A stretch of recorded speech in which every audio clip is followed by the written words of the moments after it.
Assalamualaikum warahmatullahi wabarakatuh. Di sini saya akan membuat contoh laporan keuangan secara sederhana dalam UMKM. Pertama-tama perkenalkan, saya Lailatul Rahmah dari SID NPM 1804041093. Nah, permasalahannya yang menjadi persoalan saat ini, sebagian besar pengusaha kecil tidak memahami tata cara pembukuan, sehingga dia tidak dapat mengetahui dengan pasti berapa keuntungan dan kerugian dari usahanya. Mereka hanya bisa menaksir dengan kira-kira. Pada umumnya mereka hanya mencatat tentang utang piutang saja. Bahkan hal ini pun banyak juga yang tidak melakukan pencatatan utang piutangnya. Nah, di sini ada tata cara pembukuan transaksi bagi pengusaha kecil. Yang pertama ini ada transaksi keuangan. Pencatatan transaksi dilakukan pada berbagai buku sesuai dengan jenis transaksinya. Misalnya buku kas, buku persediaan, buku piutang, buku inventaris, dan lain-lain. Nah, yang akan saya bahas kali ini mengenai pembuatan buku kas secara sederhana. Transaksi yang menyangkut masalah penerimaan dan pengeluaran uang harus dicatat ke dalam buku kas. Bentuk buku kas yang sederhana berbentuk skontro yang terdiri dari dua sisi, yaitu sisi kiri disebut debit yang mencatat setiap terjadi pemasukan uang, sedangkan sisi kanan disebut sisi kredit yang mencatat setiap pengeluaran uang. Nah, langsung saja untuk contohnya. Misalnya di sini pada tanggal 1 Januari 2020 sisa uang kas terdapat 2,5 juta.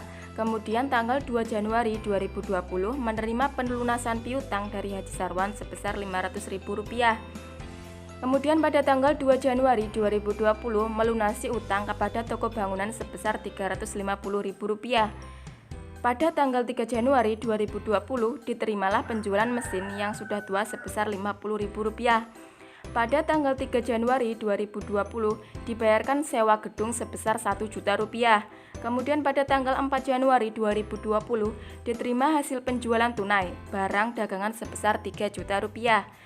Kemudian pada tanggal 5 Januari 2020 disetorkan uang ke BRI sebagai tabungan sebesar Rp250.000. Kemudian pada tanggal 6 Januari 2020 dibelikan barang dagangan sebesar Rp300.000. Ya, langsung saja untuk analisa transaksinya. Jadi di sini pada tanggal 1 Januari uang kas yang tersedia keadaan awal Rp250.000. Kemudian tanggal 2 Januari uang kas bertambah sebesar Rp500.000, sedangkan piutang berkurang Rp500.000. Kemudian uang kas berkurang Rp350.000, sedangkan utang pun berkurang Rp350.000. Kemudian pada tanggal 3 Januari uang kas bertambah Rp50.000, sedangkan barang inventaris berkurang Rp50.000. Kemudian uang kas berkurang Rp1 juta, sedangkan biaya sewa bertambah Rp1 juta.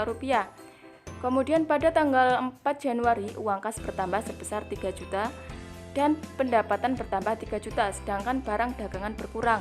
Kemudian pada tanggal 5 Januari uang kas berkurang Rp250.000, sedangkan simpanan di BRI bertambah Rp250.000.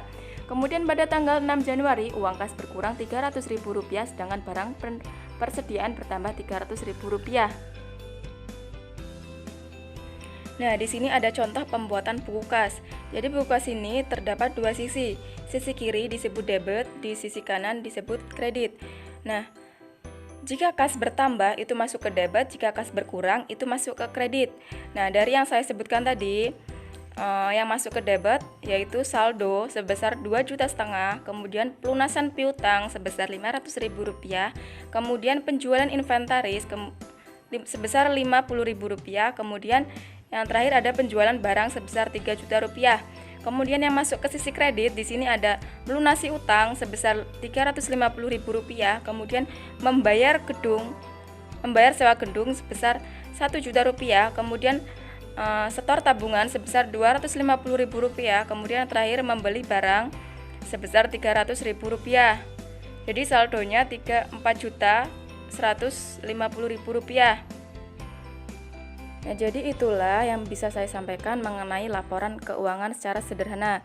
Nah, bagi UMKM yang belum melakukan pelaporan keuangan diharapkan mulai melakukan pelaporan keuangan, karena pelaporan keuangan ini sangat penting untuk mengetahui kelanjutan dari usaha kita, apakah nanti bisa berkembang ataukah malah kita rugi.